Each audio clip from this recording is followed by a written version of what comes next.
Let's talk pregnancy. Today we're going to be recapping the third trimester. This is when things get a little spicy. Things started heating up during the third trimester. I was getting round ligament pain. And to describe what round ligament pain feels like, imagine you feel like your femur head is about to dislocate from the pelvis anytime you move your hips. I would be laying on my side and would roll over, and I felt like my legs were just gonna pop out of the socket each time. My sciatica was out of control. I was starting to pick up a little weight, but I also was bottoming out, if that makes sense. Your girl was poking, okay? At the top and at the bottom. My boobs have never been so big. I was only wearing sports bras at this point. Literally 2 floaters, and I was tired all the damn time.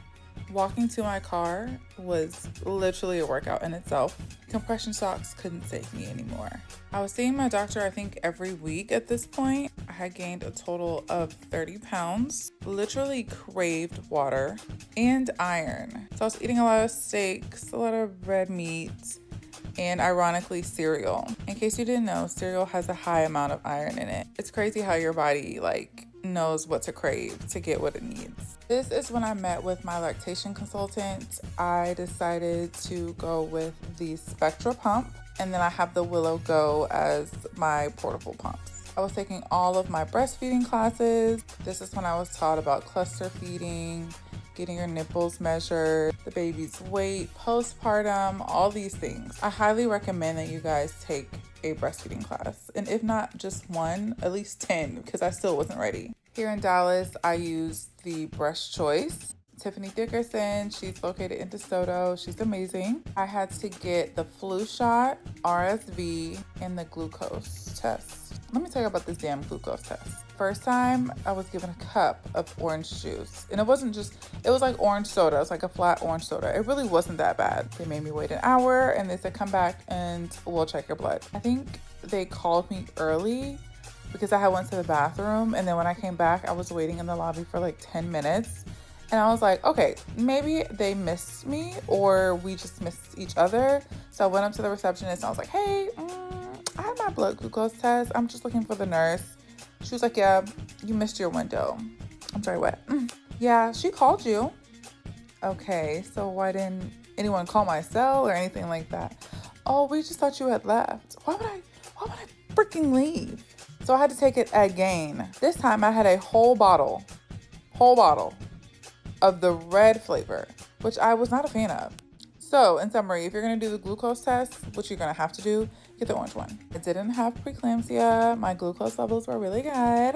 The only thing that was off was my cholesterol, which was weird because I didn't feel like I was eating horribly.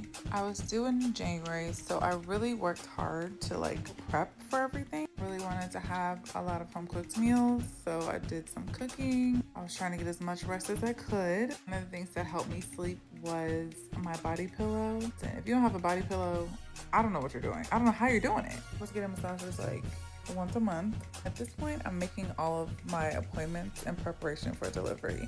Again, I had a C-section that was planned, so I had a good amount of time to prep for everything. At my final OB appointment, I went in and they were going to show us our baby. This was the first time in a long time that we had an ultrasound. Again, we didn't know the gender, so we saw our hands, toes, nose, all that stuff. At the doctor's appointment, my doctor had expressed how she had concerns about the baby size. She wanted us to see an anatomy specialist and get a second opinion on if the baby should come earlier or if we could push it until the due date. And by due date, I do mean C-section date. We saw the specialist and he was like, yeah, your baby's on the smaller side, but proportionate, which is a good thing. However, he did express that he felt like it'd be better to remove the baby earlier than the scheduled C-section. This was a week before my scheduled C-section. I saw him that Wednesday and he was like, yeah, I think we should remove the baby by Friday. And I was like, I'm not ready. I have nail appointments, hair appointments, lash appointments. I have this whole production that I need to get ready for. I went back to my OB and she was like, no, we'll continue to monitor it, but I'm gonna try to hold out as long as I can. So I went back to work. She asked me to come in that same Friday just to monitor and see how the baby was doing. Come to find out, I was having contractions. Let's talk about contractions. If I could have a natural birth, I honestly think I could do it. I was having contractions and I wasn't even feeling them. Now, they weren't close enough for me to be like, okay, let's just go ahead and get this baby out. But I was having them, and she was like, you don't feel that? I was like, girl, I have endometriosis and fibroids. You think a little contraction gonna try to take me out? You got to come harder than that. I went home that day, started cooking, and went to bed around like 1 a.m. and was quickly woken up at 2 a.m. Why was I woken up at 2 a.m., you ask? Because my water broke. That's funny to you? Definitely had not planned for that to happen. But while I'm in the bathroom in a state of shock because my water broke, I'm waking up my husband by saying, I think I peed myself. Then I realized I wasn't peeing myself. Now let's talk about the water breaking. In movies, they make it seem like it's just like a little whoosh and then it's done. No, the fluid is going to be leaking out of you for at least 30 minutes. I was like, does this ever end?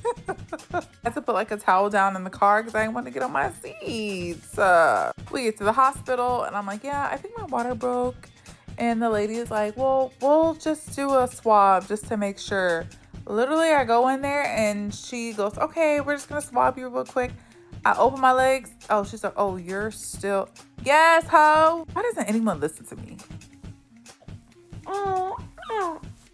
Somebody wants to be on camera, I think. They give me the epidural and they're like, okay, this party is going to get started at 7:30. That's when your doctor gets here. I literally got like a 45-minute nap. So then you go into the OR. That was low-key kind of scary because there are all these lights. It's freezing and there's a whole bunch of people you don't know with masks covering their face. My husband wasn't in there yet because he was still getting out of his like outside clothes into his surgery clothes. So I kind of had like a little panic attack. But the anesthesiologist came through with the drugs. Okay. Once my husband got in, everything was kind of blurry. The doctor didn't come until I want to say like 8 something because someone else was in active labor. So they got precedence over me, which was a little ghetto. My doctor came and my husband watched the whole surgery. Mind you, the doctor said I could play whatever music I wanted. I had a whole playlist. And my husband didn't even play it. But he did end up playing Renaissance, so I wasn't mad about that. You really don't feel anything. I know they put a catheter in. I don't even remember that. And all you could smell was flesh. Baby, this cut through me like I was cattle. All in all, I think removing my baby, it took 20 minutes. Terry announced that it was a girl. Who run the world? And then once she was removed, he went with her because I was like, someone needs to have eyes on her. I think after that, putting me back together and sewing me up took about 30 to 45 minutes. I was a little in and out, so I could be off with the timing, but it didn't take long at all. I just remember I was really cold. I didn't get the shivers like I've seen some people get on TikTok, but I was freaking cold. I didn't get to do skin to skin with the baby until I got up to my suite. And I tell you, that's like the most magical thing. Once up to my suite, we then did breastfeeding. Baby, your girl almost gave out on the breastfeeding. Make sure you ask questions because it should not hurt. There's so many different positions that you can try. The one that I thought would be the best for me and my daughter ended up being the worst because she was so small. So just make sure you ask all the questions that you need because within the first 48 hours, I was raw. So yeah, that was great. Like your girl was down to the meat. And then this beautiful angel came in and was like, no, let's do this, and fixed all of my problems. I removed my baby a few times. She was considered a preemie, so there was a lot of checking in on things. The pediatrician's gonna come to the room, the nurse, everyone is gonna come to the room to check on you. Sometimes they will have to remove the baby. Anytime that the baby was removed, Terry went with her. You're not playing them games. Gave her a bath, Terry went with her. Any testing, Terry went with her. We kept the bassinet between the window and my bed. That way no one could come through the door real quick and snatch her up. Sidebar, we got the suite and Terry still said that the bed was uncomfortable, so just don't spend your money on it if you ask me. Just bring a blow-up mattress. Another thing I thought was weird was after the surgery, they gave me these compression boots to help like get my blood flowing in my legs. I was itching so bad. I did not know anesthesia could cause that much itching, but I was up and walking within 24 hours. So yeah, that was the 3rd trimester and my baby's delivery. So come back, we're gonna talk about postpartum.